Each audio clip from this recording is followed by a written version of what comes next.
Hi, everyone. This is Kirsten with Fox Pointe Publishing, and we are doing another introduction interview today. And this time we are chatting with Ann Schreiber. She is one of our newest authors. She lives just south of the Minneapolis, St. Paul, Twin Cities area. And as you know, with all of our other YouTube introduction interviews, this is kind of like a scripted reality show because she's already picked the questions, so she should know the answers to them. But I'm going to just throw a little fun into it. And I've got two extra questions for her. She doesn't know what they are, but they are harmless. You should be able to pass. Okay. First off, Anne, do you want to say hi to everyone in YouTube world and social media world? And Hi, everyone. This is Ann Schreiber. I'm very excited to be here and chat with Kirsten today and look forward to those two mystery questions, oh yeah, right? they're pretty easy. All right. Well, the first question, first off, tell us a little about yourself and your family, and whatever else you want to throw in there. Sure. So, so I live in a east suburb of St. Paul, and I've been here for a few years, but I'm born and raised south of the river in the Twin Cities. I have two adult children. My daughter is 24, married, and she is a faith-based counselor. And then my son is 22, and he is a special education teacher. He actually started his first day today, so that's pretty exciting. And then I have an 8.5-year-old stepdaughter, and she started third grade today. So I'm remarried. I've been married a year and a half to my husband, Scott, and things are great. Very happy. Well, that's awesome. And yeah, no kidding. You've got, well, I highly doubt you're going to have the first day of school dinner for your son, who's 22. But your first, so yeah, I would imagine your third grader should be running in the house soon to tell you everything that ever happened. And Yep. that's pretty cool. Yeah, we can't wait. Yeah. What you should have done this morning is go over to your 22-year-old's house and take a first date picture. You should do that tonight for him. Oh, I'm a step ahead of you. He lives Oh, with us because he just graduated from college. okay. Poor kid just getting Yeah. started. And I was up this morning at 6:45 taking his photo, and it's already on Facebook and LinkedIn. Perfect. Okay, Of course good. I did. Okay, good, good, good. Yeah, you gotta be in there. All right. Second question. What inspires you to get out of bed each day besides getting people ready for school and out the door? It's kind of funny. People who know me well know that I am not a morning person at all. In fact, one of the joys of being self-employed as a copywriter is that I can make my own hours. So a lot of times I'm not even out of bed until 9:30 in the morning. So getting up at 6:45 to take a photo of my son is quite the departure from my typical day. But what finally gets me out of bed is I actually am in a position where I get to do what I love to do every day. It took me a long time to get to this point, but I started my copywriting business a year and a half, almost 2 years ago now. And I love what I do. I have amazing clients. I get to write on a variety of topics. And then in my spare time, I get to work on my books. So it's hard not to want to get out of bed when you do what you love. Exactly. Exactly. Unless you take Benadryl at 2 in the morning. Whole nother story. Yeah, that's never a good idea, especially not at 3 o'clock in the afternoon. Don't do that either. Oh yeah, no kidding. I've That'd done be like that. bam. Yeah, Yeah. it's a perfectly timed thing. All right. Well, when did you first start writing? Oh my gosh, I have been writing. I was trying to think about this, especially with having a third grader.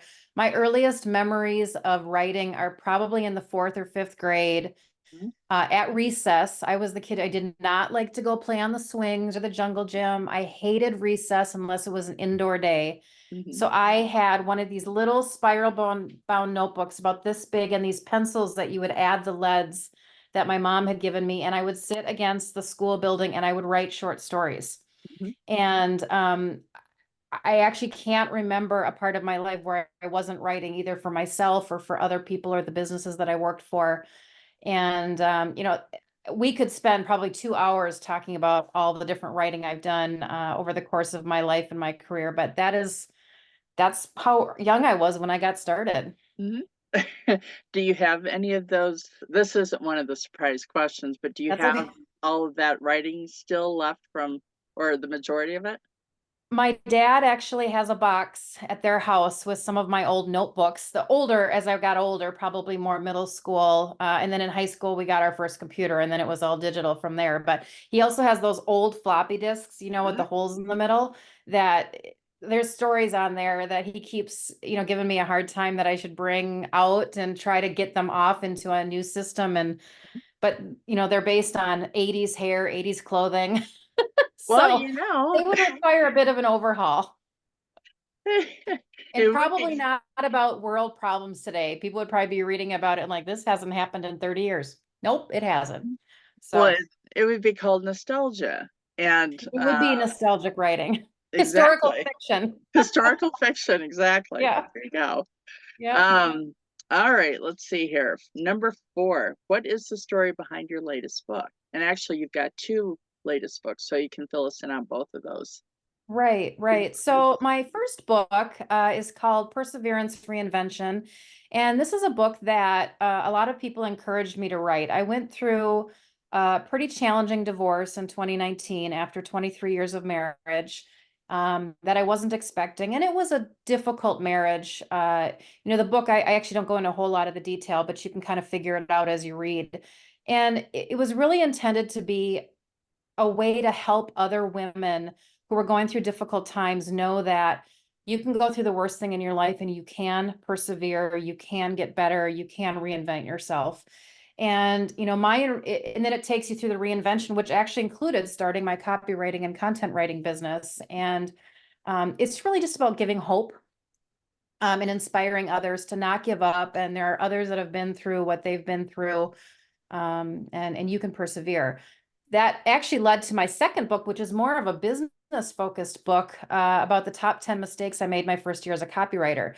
So even though I've been copywriting and content writing, and I delineate those intentionally for those who understand the difference, I've been doing that for years, right, in various capacities, but I've only been doing it officially for a year and a half to 2 years, and made a lot of mistakes. I literally thought I could just take on a bunch of clients and just pound out work for them and not worry about it. But there's so much more involved to starting a small business, especially as a writer, when you Mhm. have intellectual property and want to take care of that. So it really is coming off of Perseverance Reinvention, which talked about reinventing myself and starting my business. And now it's, I started a business, don't make these same mistakes. Oh, let me make it easier for you. Do this, this, and this, and don't do these things. Mhm. And that's almost ready to send over to the publisher for the next steps. Very cool. All right. Let's see here. Um, well, that's okay. So those are those 2 stories. So what are you working on next?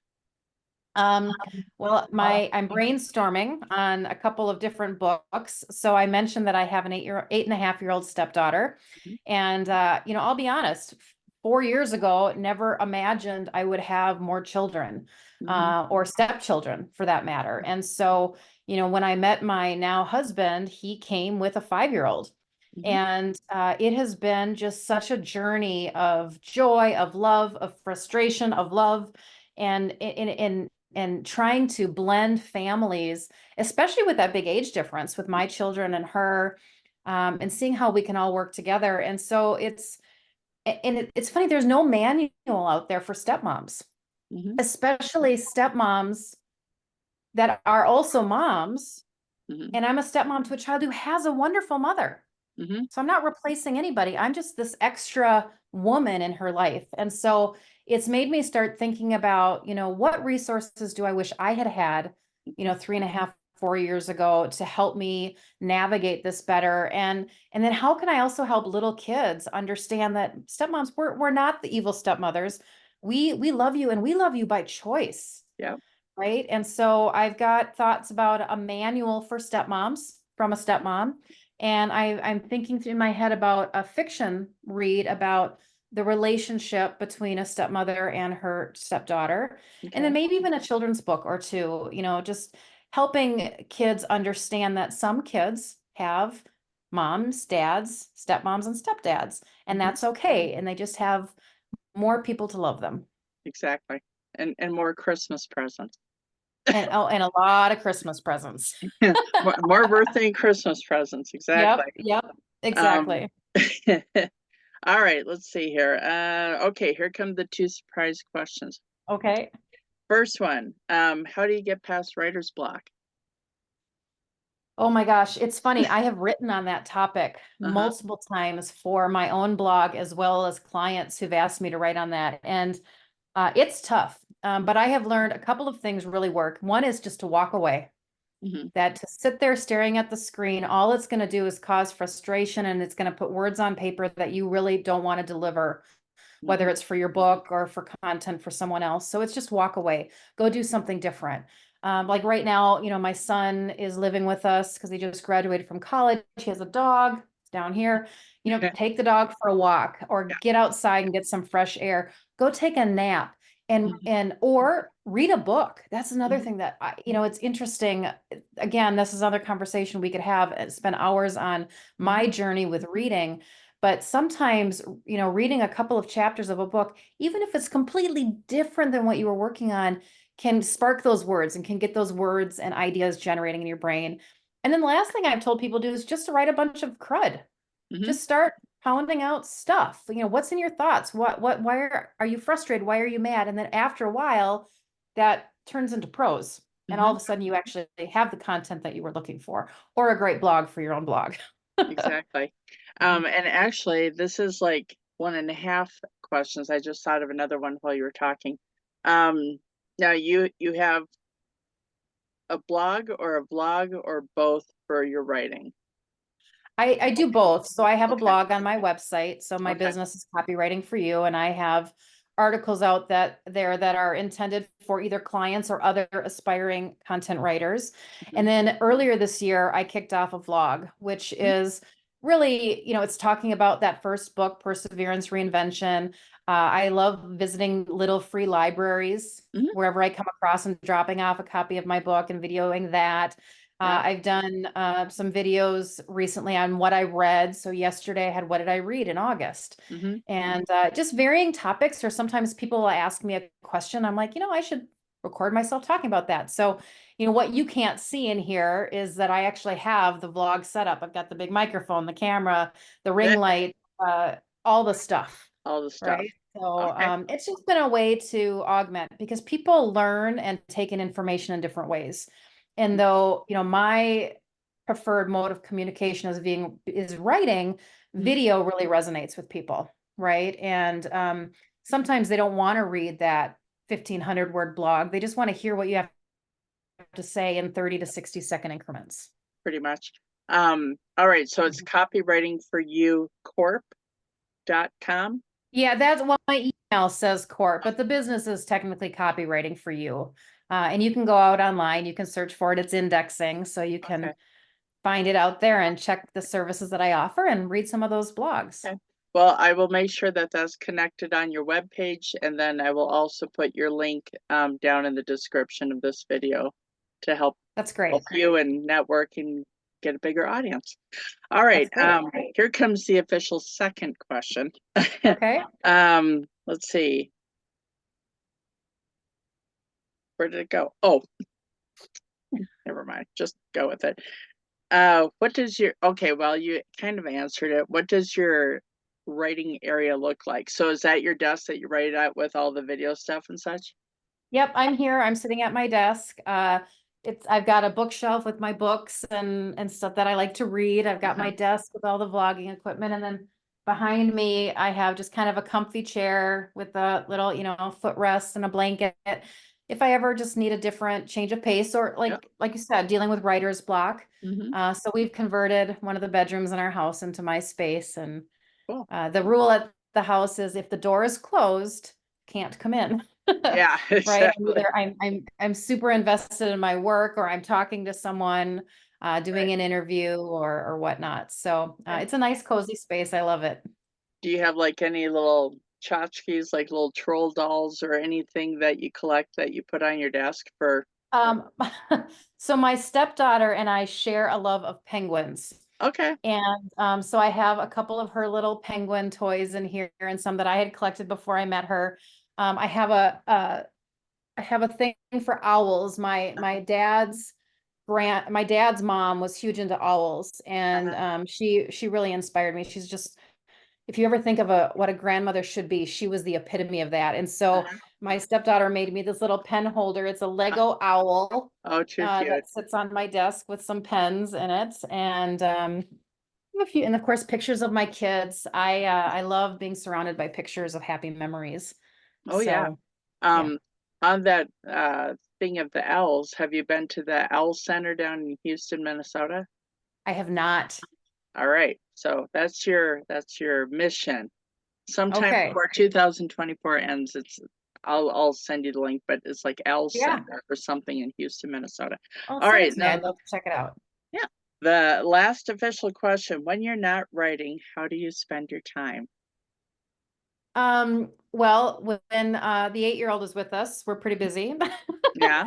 She keeps well, my husband especially, he's an amazing dad and he keeps her on his toes. Hmm. And so, we like to do all the typical things a family would do, go to the zoo, go to the park, go to the pool, Uh-huh. all of that. I love spending time outside. I love going for walks. I either take myself or the dog takes me for a walk at least once a day. Hmm. I love to work out. I'm a Peloton enthusiast, so Okay. a lot of mornings I start my day there.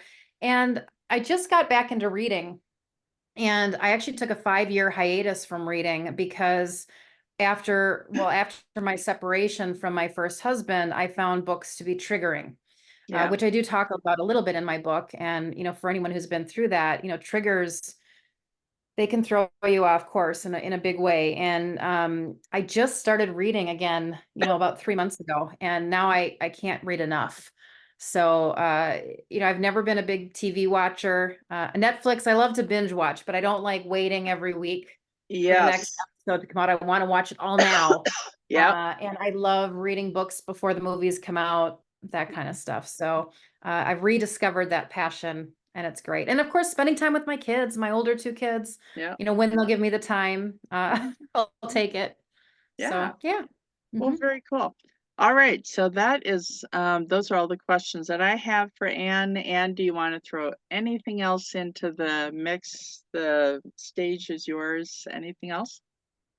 No, check out my website if you have ideas for blogs or future books, Hmm. or things that I should include in my step parenting books. When I get to that point, I would love to know. I'm an open book and I'm always looking to learn.